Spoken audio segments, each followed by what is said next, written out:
राज्यसभा में संविधान के 75 साल पर चर्चा के दौरान गृह मंत्री अमित शाह ने एक बयान दिया था, जिसमें उन्होंने कहा था कि अब एक ये फैशन हो गया है अंबेडकर।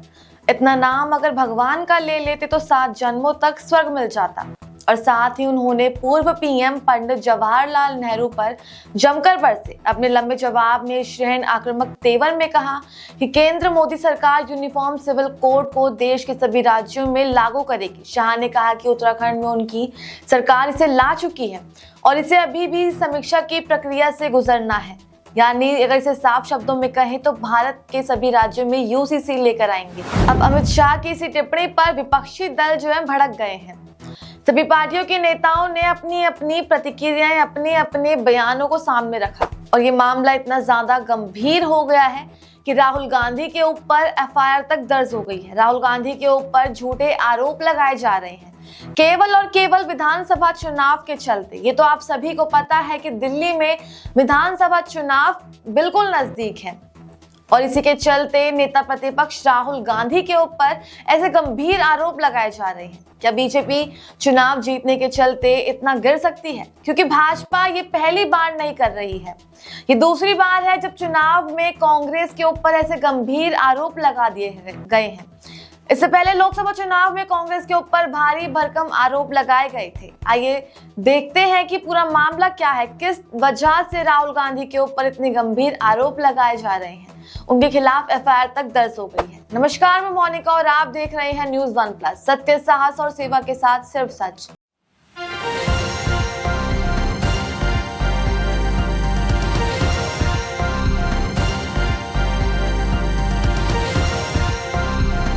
आप देख रहे हैं न्यूज़ 1+, हर वक्त हर खबर।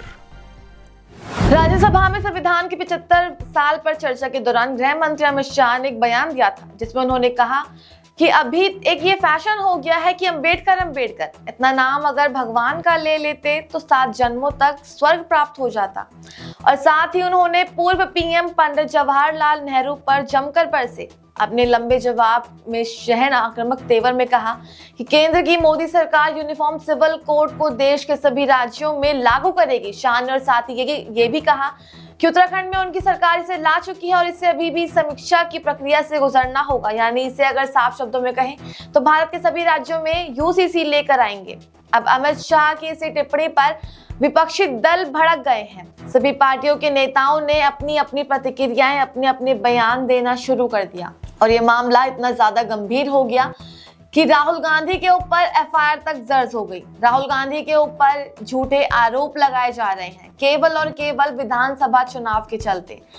ये तो आप सभी को पता है कि दिल्ली में विधानसभा चुनाव बिल्कुल नजदीक है, काफी कम समय बचा है और इसी के चलते नेता प्रतिपक्ष राहुल गांधी के ऊपर ऐसे गंभीर आरोप लगाए जा रहे हैं।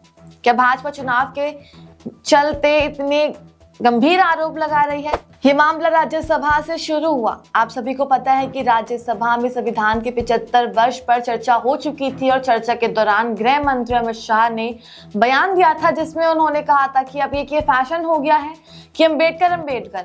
इतना नाम अगर भगवान का ले लेते तो 7 जन्मों तक स्वर्ग मिल जाता। अमित शाह के इस बयान पर पूरे देश में आतंक समझ गया है। प्रियंका गांधी और राहुल गांधी के नेतृत्व में संसद भवन परिसर के बाहर विपक्षी नेताओं के प्रदर्शन भी किया। इसी दौरान सांसदों ने जय भीम के नारे लगाए। इसके अलावा अमित शाह माफी मांगे के नारे भी लगाते हुए लोग दिखे हैं। इस प्रदर्शन में सपा सांसद रामगोपाल यादव और उद्धव सेना के संजय राउत ने भी हिस्सा लिया। संजय राउत ने कहा कि अमित शाह को माफी मांगनी चाहिए और इसमें कुछ गलत नहीं होगा। उन्होंने ये भी कहा कि अगर शाह से गलती हो गई है तो उन्हें अपनी जुबान फिसलने की माफी मांग लेनी चाहिए। राउत ने आरोप लगाया कि भाजपा के पास अब कोई मुद्दा नहीं बचा है।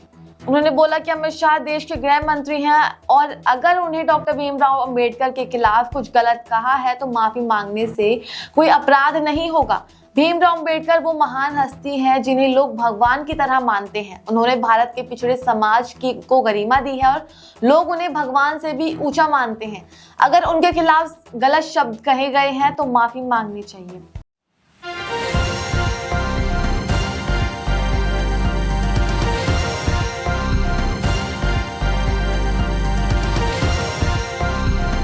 आप देख रहे हैं न्यूज़ 1+, हर वक्त हर खबर।